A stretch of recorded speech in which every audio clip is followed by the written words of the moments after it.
అంబటి రాంబాబు సుబ్బిరెడ్డి గారు బాగా కళాఖండగా చెప్పారు.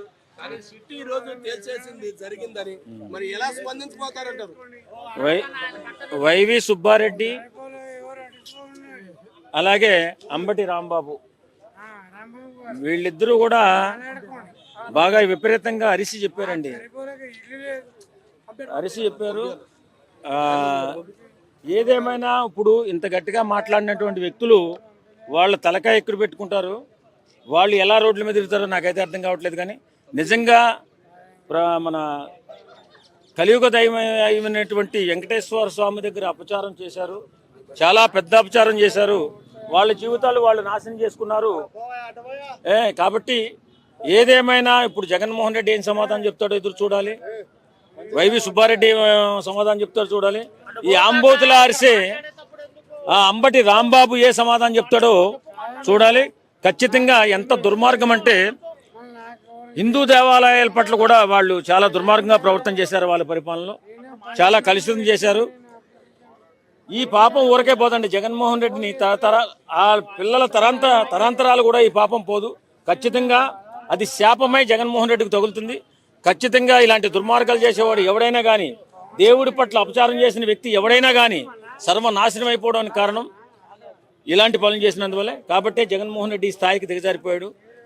ఇప్పుడు ఏం సమాధానం చెప్తారో మనం ఎదురు చూస్తూ ఉండాలా. అంటే ఆవులు మేత తినడం వల్ల కల్తీ అయిందని రీసెంట్ గా ఒక డైలాగ్ కూడా జగన్మోహన్ రెడ్డి గారు అన్నారు సార్.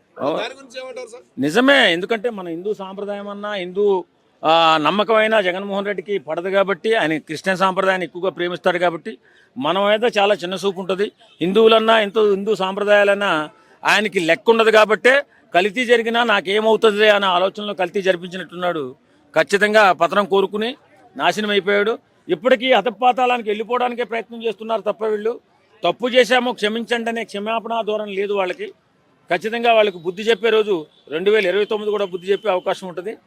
కాబట్టి ఇప్పటికైనా చెంపలేసుకుని క్షమాపణ అడిగి తప్పు అయిపోయిందని క్షమించమని ప్రజలు కూడా క్షమాపణ అడగాలి ఇతను. ఎందుకంటే తెలిసిపోయింది, వాళ్ళ సిట్ తేల్చేసింది 100% కల్తీ జరిగిందని. ఇప్పుడు ఏం చెప్తారో చూడాలి మరి. ఓకే సార్, సిట్ కూడా పేర్లు బయట పెట్టకుండా 600 పేజీలు ఇచ్చింది. 600 పేజీలు ఇవ్వడం అంత అక్రమంలో జరిగినాయి అంటారా? ఖచ్చితంగా జరిగిందండి. 100 కోట్ల రూపాయలు 1000 కోట్ల రూపాయలు దోపిడీలో ఎంతమంది ఉంటారు? వాళ్ళు ఒకరిద్దరైతే ఉండరుగా, 100 మందే ఉంటారు. ఖచ్చితంగా అందరూ బయటకు వస్తారు. ఈ మెయిన్ డాన్ ఎవరైతే ఉన్నారో ఆయన కూడా బయటకు వస్తాడు. అతను కూడా అరెస్ట్ చేసే అవకాశం ఉంటుంది. కాకపోతే ఎంత దుర్మార్గం అండి. ప్రసాదం, భక్తులు తినే ప్రసాదంలో కల్తీ చేసి భూకరించి అదేదో రాజకీయ క్రీడగా వాడేసి వాళ్ళందరినీ తప్పుదోవ పట్టించే ప్రయత్నం చేసినటువంటి అంబటి రాంబాబు అనే వాడికి బుద్ధి రావాలి ఫస్ట్. అలాగే వైవి సుబ్బారెడ్డి అనేవాడికి కూడా బుద్ధి రావాలా. ఖచ్చితంగా వాళ్ళిద్దరికీ బుద్ధి వస్తుంది. భగవంతుడు క్షమించకుండా వాళ్ళకి తగిన శాస్త్రే చేశాడు. రేపొద్దున జరిగేటటువంటి కార్యక్రమాల్లో కూడా వాళ్ళకి తప్పనిసరిగా బుద్ధి వచ్చేలాగా భగవంతుడు దీవిస్తాడు.